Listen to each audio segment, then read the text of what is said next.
Hello everyone, कैसे हैं आप लोग। मैं खेमेंद्र शर्मा नए वीडियो लेक्चर के माध्यम से उपस्थित हूँ। छात्रों, आज हम अध्ययन करेंगे paper code 202 school organisation and management के अंतर्गत न्यू टॉपिक मैनेजरियल स्किल, प्रबंधकीय कौशल। ये प्रबंधकीय कौशल क्या है, इससे पहले हम एक नज़र डालते हैं कौशल पर, स्किल पर। स्किल्स क्या होते हैं, हालांकि इसके बारे में क्लास में मैंने बहुत कुछ बताया आपके लिए। बीएड फर्स्ट सेमेस्टर में 4th पेपर में आपने टीचिंग स्किल्स के बारे में पढ़ा होगा, तो वही टीचिंग स्किल को न दे करके आप खाली स्किल्स की अगर बात करें, स्किल कौशल क्या होता है, तो इससे सामान्यतः ये अभिप्राय होता है कि कौशल जो है उस योग्यता व क्षमता से है जो कुछ अच्छा करने के लिए प्रयत्नशील होता है, फिर चाहे ये प्रतिभा से हो यानी टैलेंट से हो। एक तरीके से टैलेंट होता है व्यक्ति का, प्रशिक्षण से हो अथवा अभ्यास से हो। इस प्रकार कौशल एक हाथ की एक कला होती है, विशेषज्ञता है, अचीवमेंट की क्षमता है यानी निष्पादन की क्षमता है। अनेक विद्वानों ने एक्सपर्ट्स ने स्किल को परिभाषित किया है, किंतु मतलब अपने अपने शब्दों में परिभाषित किया है, लेकिन सभी ने जो है टैलेंट को स्वीकार किया है, प्रतिभा को स्वीकार किया है। और टैलेंट व्यक्तिगत होती है, यानी होता है प्रतिभा जिसे कहते हैं, ये व्यक्तिगत होती है, जो ये स्पष्ट करती है कि प्रतिभाशाली व्यक्ति के अंदर एक शक्ति होती है जो प्रकृति ने उसे उपहार में, यानी कहते हैं गॉड गिफ्ट है। किसी व्यक्ति में किसी विशेष रूप का टैलेंट होता है। आप देखते हो जो अपंग लोग होते हैं या अंधे होते हैं, बहरे होते हैं, गूंगे होते हैं, लेकिन उनमें एक विशेष प्रकार का टैलेंट होता है, तो उनको हम सामान्यतः क्या कहते हैं, गॉड गिफ्टेड है, गॉड ने इन्हें गिफ्ट किया है। ठीक है, एक व्यक्ति अंधा है, अभी एक बहुत सारे एग्जाम्पल मिलते हैं देखने को कि कुछ लोग जो है विकलांग हैं लेकिन फिर भी वो लिख लेते हैं, अच्छा लिखते हैं। कुछ लोग गा लेते हैं, मतलब एक विशेष प्रकार की प्रतिभाएं उनके अंदर पाई जाती हैं। ये ही उनका एक कौशल है, एक स्किल है। तो ये सभी व्यक्ति कलाकार नहीं हो सकते, आर्टिस्ट नहीं हो सकते। क्यों? क्योंकि कलाकार जो है जन्मजात होते हैं, लेकिन अपनी प्रतिभा यानी टैलेंट को विकसित बढ़ाने के लिए, उसमें वृद्धि करने के लिए लगातार अभ्यास की उनको आवश्यकता होती है। ठीक है, कौशल कार्य जो होता है संपादन की एक विशिष्टता है, विशेषज्ञता है, क्षमता है, योग्यता है, जो प्रतिभा के बल पर प्रशिक्षण अथवा अभ्यास के आधार पर प्राप्त की जाती है। आप देखते हैं क्लास में कई स्टूडेंट होते हैं, कई लोग होते हैं, एक टीचर सबको एक ही मेथड के द्वारा पढ़ाता है, बट किसी के अंदर एक विशेष टैलेंट होता है या कैपेसिटी होती है सीखने की ज़्यादा, कि वो जल्दी उसको कैप्चर कर लेता है, लेक्चर को या किसी पॉइंट को, किसी टॉपिक को जल्दी, तो वो उसका कौशल है, उसका टैलेंट है। या तो अपने सबके प्रोग्राम ऑर्गेनाइज किए जाते हैं, कल्चरल एक्टिविटी होती है, तो आवश्यक नहीं है कि एक व्यक्ति जो कर रहा है वो सभी कर लें, सबके अंदर अलग अलग टैलेंट होता है, वही उसका कौशल है। ठीक है, इसके अंतर्गत हम कह सकते हैं ज्ञानात्मक यानी कॉग्निटिव, क्रियात्मक, भावात्मक, तत्व यानी इफेक्टिव, तीनों का समावेश होता है, और तब ये प्रबंधकीय मानवीय कौशल के रूप में परिणत होता है। विशिष्टता के लिए व्यक्ति को निरंतर अभ्यास और की ओर प्रशिक्षण की आवश्यकता होती है। ठीक है छात्रों, हम बात करते हैं कौशल, इसकी कुछ जैसे पहचान के प्रति कैसे विशेषता क्या होती है। कौशल कुछ उत्तम करने की एक योग्यता होती है, जिसके अंदर टैलेंट होगा वो कुछ अच्छा करना चाहता है। ये ट्रेनिंग से, अभ्यास से प्राप्त होता है टैलेंट। जन्मजात भी होता है, कुछ के अंदर जो टैलेंट होते हैं वो जन्मजात होते हैं, और कुछ जो है इसको ट्रेनिंग के, प्रशिक्षण के दौरान प्राप्त करते हैं। कौशल जो है स्वयं को प्रदर्शित करने की क्षमता भी होती है। ठीक है, एक ऐसी कैपेसिटी होती है जो स्वयं को प्रदर्शित करती है। अतः इस प्रकार हम कह सकते हैं कौशल एक योग्यता है, क्षमता, प्रतिभा है, ठीक है छात्रों, आगे हम बात करते हैं प्रबंधकीय कौशल, मैनेजरियल स्किल्स। ये क्या है? देखो, ये जो शब्द है इसे पढ़ के पता लग रहा है हमें कि अभी हमने कौशल के बारे में पढ़ा, एक विशेष टैलेंट, कुछ अच्छा उत्तम करने का की कैपेसिटी, ये सब। तो यहाँ पर प्रबंधकीय यानी प्रबंधक जो होते हैं, मैनेजर के अंदर क्या टैलेंट होना चाहिए? सही है, मैनेजर के अंदर जो टैलेंट होता है, प्रबंधक के अलग जो अंदर जो टैलेंट होता है वो प्रबंधकीय कौशल कहलाता है। सामान्यतः प्रबंधकीय कौशल व्यक्तिगत ज्ञान और योग्यता को प्रदर्शित करता है, और ये योग्यता प्रबंधकीय पद पर बैठे हुए जो लोग होते हैं, वो जो लोग होते हैं प्रबंधक, वो प्रबंधकीय क्रियाएं, मैनेजर जो होते हैं वो जो क्रियाएं और कार्यों को पूरा करने में उनको सहायता करती है। प्रबंधकीय कौशल, इस ज्ञान और योग्यता को सीखा जा सकता है और इसका प्रयोग किया जा सकता है। मैनेजमेंट के कई सारे कोर्स होते हैं, उसके द्वारा, ट्रेनिंग के द्वारा ये सीख सकते हैं। कुछ लोगों के पास जन्मजात टैलेंट होता है, जन्म से ही टैलेंट होता है, ऐसा कौशल होता है। कुछ नया बिजनेस करते हैं, ठीक है, संस्थान खड़ा करते हैं, मतलब वो मैनेजमेंट करते हैं, तो सारे कौशल उनके अंदर होते हैं। यही नहीं, व्यवहारिक रूप से अपेक्षित क्रियाओं और कार्यों द्वारा कौशल द्वारा प्राप्त किया जा सकता है। इस प्रकार प्रत्येक कौशल का जो विकास होता है वो अधिगम एवं व्यवहारिक अनुभव द्वारा, यानी एक्सपीरियंस या लर्निंग के द्वारा इसको व्यक्तिगत रूप से इसको प्राप्त किया जा सकता है। ठीक है, जब हम प्रबंधकीय कौशल की जब बात करते हैं तो ये प्रबंधक की उन कुशलताओं के विषय में होती है जो उसकी उच्च क्षमताओं को बनाए रखने में सहायता करती है, उसकी हेल्प करती है, सपोर्ट करती है, और कार्यकर्ता के मार्ग में आने वाली प्रतिदिन की क्रियाओं और कार्यों को पूर्ण करने में या कराने में उसकी सहायता करती है। इन सभी कार्यों की दृष्टि से मैनेजर को कौशल की अत्यंत आवश्यकता होती है, क्योंकि एक मैनेजर को विभिन्न प्रकार के टैलेंट नहीं होगा। जैसे हमने ऑर्गेनाइजेशन के बारे में अध्ययन किया, कंट्रोल के बारे में अध्ययन किया, ठीक है, और आपका डायरेक्टिंग के बारे में, प्लानिंग के बारे में अध्ययन किया।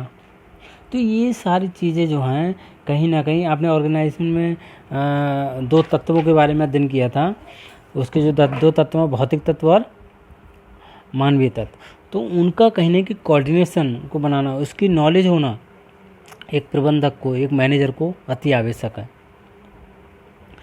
किस तरीके से उनको कोऑर्डिनेट किया जाएगा, किस तरीके से उनको डायरेक्शन दी जाएगा, किस तरीके से उनको कंट्रोल किया जाएगा, ये सारी प्लानिंग कहीं ना कहीं एक कौशल के रूप में मानी जाती है।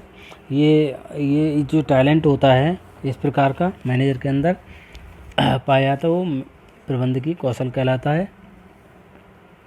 ठीक है, तो इस प्रकार से ये जो कौशल है वो मैनेजर की या प्रबंधक की उसकी सहायता व्यक्तियों और तकनीकी के प्रबंधन में करती है, प्रबंधन करने में, मैनेजमेंट करने में उसकी सहायता करती है।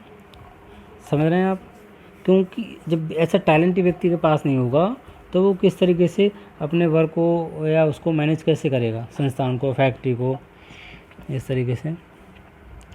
इसको परिभाषित भी किया है किसी ने, समानता प्रबंधकीय कौशल व्यापारिक निर्णय लेने की एक योग्यता है, और इस योग्यता के आधार पर वह अपने सहयोगियों को सामूहिक रूप से नेतृत्व प्रदान करता है। ठीक है, ये सामान्यता, इसके टाइप्स की बात करें प्रकार की, तो सामान्यता ये 3 प्रकार के होते हैं प्रबंधकीय कौशल। एक नंबर 1 मानवीय कौशल यानी human skills, technical skills, conceptual skills. मानवीय कौशल, तकनीकी कौशल और संप्रत्यात्मक कौशल। जो मानवीय कौशल होते हैं वो मानव से संबंधित होते हैं, क्योंकि कोई भी प्रबंधक जो कार्य करता है कि किसके सहयोग से करता है? मानव से, ठीक है, मनुष्यों से। जैसे आपने ह्यूमन एलिमेंट्स पढ़ा, मानवीय तत्व ऑर्गेनाइजेशन में, तो वो मानवीय तत्व में ये जो टीचर, सपोज दैट स्कूल की बात करें हम, तो उसमें कितने लोग इन्वॉल्व रहते हैं? टीचर, प्रिंसिपल, डायरेक्टर, ये सब रहते हैं, माली। तो ये मानवीय तो हैं, ह्यूमन, तो उनसे संबंधित उनको कैसे मैनेज किया जाएगा, कैसे उनको उनके अंदर उनके बीच में अंतर क्रिया होनी चाहिए, इंटरेक्शन कैसा होना चाहिए। तो मानवीय कौशल से संबंधित जो टैलेंट होता है वो मानवीय कौशल कहलाता है। और नेक्स्ट है तकनीकी कौशल। तकनीकी कौशल से अभिप्राय टेक्निकल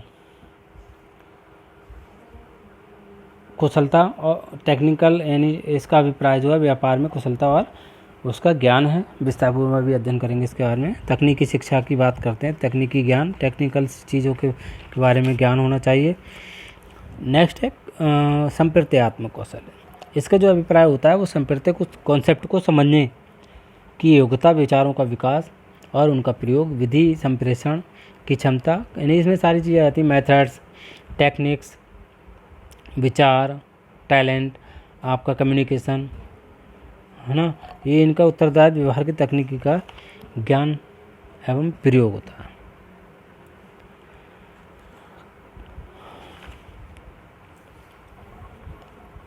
इनकी सहायता से ही वह कुशल प्रबंधन को संपन्न करता है। ऐसी कुशलताओं को प्रबंधकीय कुशलता कहा जाता है। नेक्स्ट है, ये हो गए समानता, इसके 3 भाग, 3 प्रकार हो गए। आपसे कोई पूछे कभी आ जाता है कि कितने प्रकार होते हैं, तो 3 प्रकार होते हैं मेन। तो मुख्य रूप से देखा जाए तो मानवीय, तकनीकी और यानी कॉन्सेप्ट में हो गया, कॉन्सेप्ट विचार वगैरह, कॉन्सेप्ट पहचान करना, ये सब। प्रोफेसर रॉबर्ट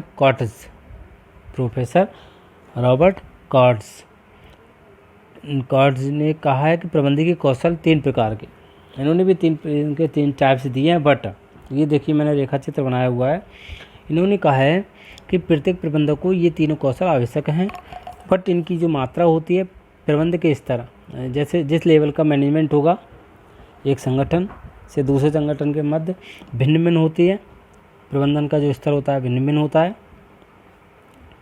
ठीक है। यानी ये प्रबंधकीय कौशल प्रत्येक प्रबंधन को विभिन्न स्तर पर प्रबंधन का कार्य करते हैं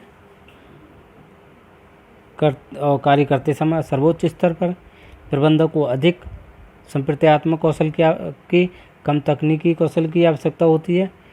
निम्न स्तर पर प्रबंधक को अधिक तकनीकी कौशल और कम संप्रत्यात्मक कौशल की आवश्यकता होती है। मानव संबंध कौशल को विभिन्न ये रेखा चित्र देख रहे हैं आप, मैंने ये रेखा चित्र बनाया है यहाँ पर। ये देखिए टॉप लेवल, इसमें 3 लेवल दिए हैं इन्होंने, टॉप लेवल, मिडिल लेवल और लोअर लेवल। तो टॉप लेवल में ये कॉन्सेप्चुअल स्किल्स, ह्यूमन, ये आ गया ह्यूमन रिलेशंस स्किल्स और टेक्निकल स्किल्स, ये तीनों स्किल्स हैं। तीनों का ज्ञान अलग अलग विभिन्न स्तरों पर किया जाता है। जिस लेवल का जो मैनेजर होता है, जिस लेवल का मैनेजमेंट होता है, प्रबंधन होता है, उसी लेवल पर उसको उसका ज्ञान, विज्ञान के आधार पर उसके लेवल डिसाइड होते हैं, को ले जाता है, ठीक है। इसके मुख्यतः 4 टाइप्स हो गए। नेक्स्ट है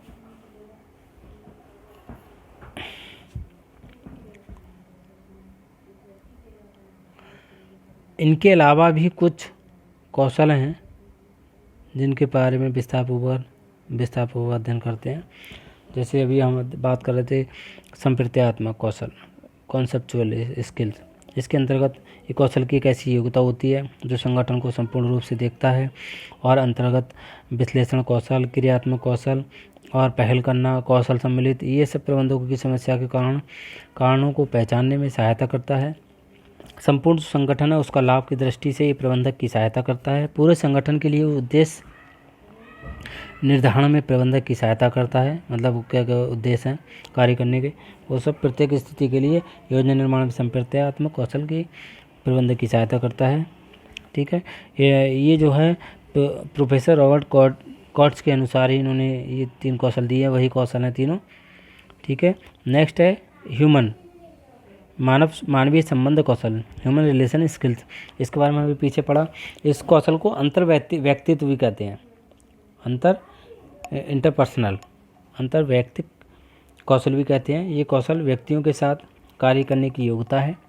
ये प्रबंधक की सहायता दूसरों के साथ कार्य करने की समझ का विकास करता है कि दूसरे साथ किस प्रकार से कार्य किया जाए, किस तरीके से मैनेज किया जाए, उसमें सहायता करता है। ठीक है, उसका विकास करता है। उनके साथ संप्रेषण और कार्य में सहायता करता है, कम्युनिकेशन किस तरीके से किया जाए। ये प्रबंधक को टीम स्पिरिट के विकास में नेतृत्व यानी लीडर प्रदान करने और प्रेरित करने में सहायता करता है। मतलब ये कौशल भी, ये टैलेंट जो हम पढ़ रहे हैं, ये टैलेंट होना अति आवश्यक है प्रबंधक के लिए। ठीक है, इनके अभाव में प्रबंधक जो है सही तरीके से मैनेज नहीं कर पाएगा। नेक्स्ट है तकनीकी कौशल, टेक्निकल स्किल्स। ये कौशल जो है, तकनीकी कौशल दिए गए कार्यों को करने की योग्यता होती है।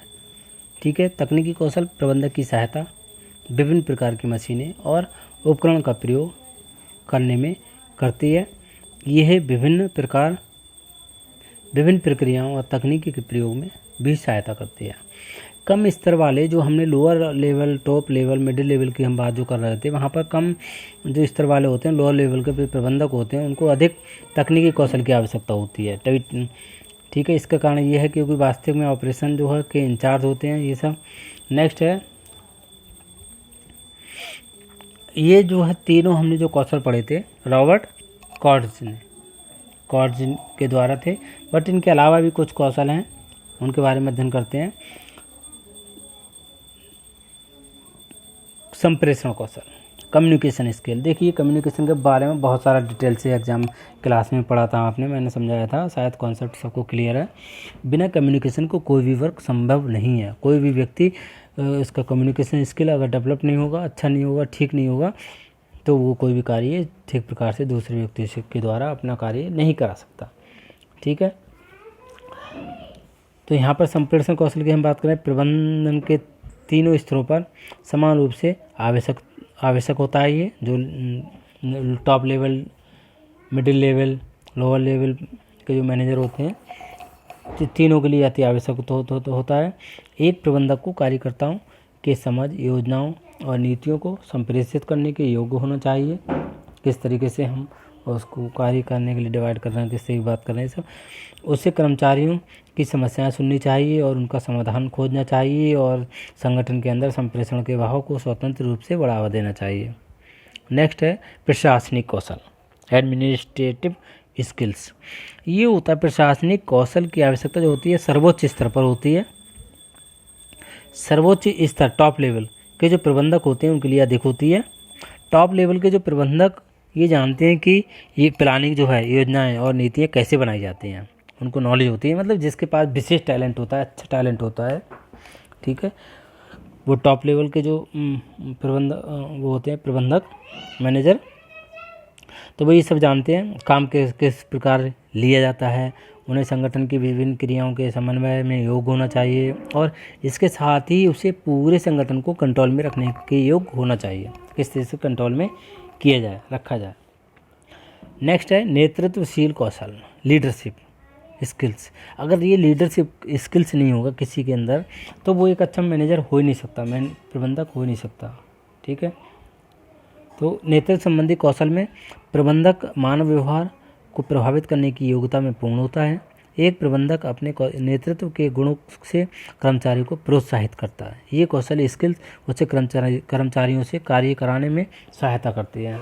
देखो, आपने देखा होगा कुछ जगह देखने को मिलता है कि कुछ मैनेजर का नेचर इतना अच्छा होता है, उनका कम्युनिकेशन स्किल बहुत अच्छा होता है, उनका लीडरशिप बहुत अच्छा होता है, कितने अच्छे से मैनेज करते हैं वो, किस तरीके से गाइड करते हैं, और मतलब समय समय पर मीटिंग लेना, अपने कर्मचारियों के साथ अच्छा व्यवहार करना। तो ये सारे बहुत एक टैलेंट ही होता है, टैलेंट, काम कराने का तरीका। ठीक है, नेक्स्ट है समस्या समाधान कौशल। ये तो बहुत ही अति आवश्यक है। ये जो कौशल होता है, प्रॉब्लम सॉल्विंग स्किल्स, मैनेजर के सामने कोई भी समस्या आती है किसी प्रकार की, वो तो इसमें मतलब ऐसा ये कौशल इसलिए आवश्यक है, कोई भी समस्या आती है या डिसीजन लेने से संबंधित या कोई भी कार्य को फाइनल करने से संबंधित, तो उसको समस्या से संबंधित उसको समाधान तुरंत खोजना चाहिए। ये नहीं है आज समस्या है, 1 महीने बाद उस पर ध्यान दिया जा रहा है, तो कहीं ना कहीं वो उसकी कमी होगी। तो यहाँ पर हम बात करते हैं, ये जो कौशल है वो डिज़ाइन स्किल भी कहा जाता है इसको। एक प्रबंधक को ये जानना चाहिए कि समस्या की पहचान कैसे करें। उसे समस्या के सर्वश्रेष्ठ समाधान की योग्यता भी रखनी चाहिए ताकि किसी भी विशेष समस्या का समाधान किया जा सके, डिसीजन तुरंत लिया जा सके। वो सब इनके लिए जो है एक्सपीरियंस की अति आवश्यकता होती है। बौद्धिक अनुभव एवं अप टू डेट नॉलेज होना चाहिए। ये नहीं है कि सब सही चल रहा है, कुछ पता ही नहीं है, करंट नॉलेज ये सब पता होना चाहिए। नेक्स्ट है निर्णय कौशल। निर्णय कौशल की हम बात करते हैं तो डिसीजन मेकिंग स्किल। इस कौशल की आवश्यकता प्रबंधक के लिए प्रत्येक स्तर पर होती है, चाहे वो लोअर लेवल का हो, मिडिल लेवल का हो या टॉप लेवल का मैनेजर हो, ठीक है, क्योंकि इसमें डिसीजन लेना होता है। प्रबंधक के जो सर्वोच्च स्तर है टॉप लेवल, उस पर इसकी सबसे अधिक आवश्यकता होती है। एक प्रबंधक में ये योग्यता होनी चाहिए कि वह तुरंत और सही निर्णय ले और उसे लागू करने के लिए योग्य भी होना चाहिए। किसी भी प्रबंधक की जो सफलता या असफलता उसके सही निर्णय पर ही निर्भर करती है। अगर कोई व्यक्ति डिसीजन सही से नहीं ले पा रहा है, कोई प्रबंधक डिसीजन सही से नहीं ले पा रहा है, तो वो असफल रहेगा, वो सफल नहीं होगा अपने कार्यों में, ठीक है। इस प्रकार से हम स्पष्ट कर सकते हैं कि प्रबंधक के लिए उनका समस्या का सही समाधान करना चाहिए, वह नेतृत्व करने वाले में प्रदान होना चाहिए, नेतृत्व प्रदान करने वाला होना चाहिए, कम्युनिकेशन स्किल्स के अंदर होना चाहिए अच्छे, ठीक है।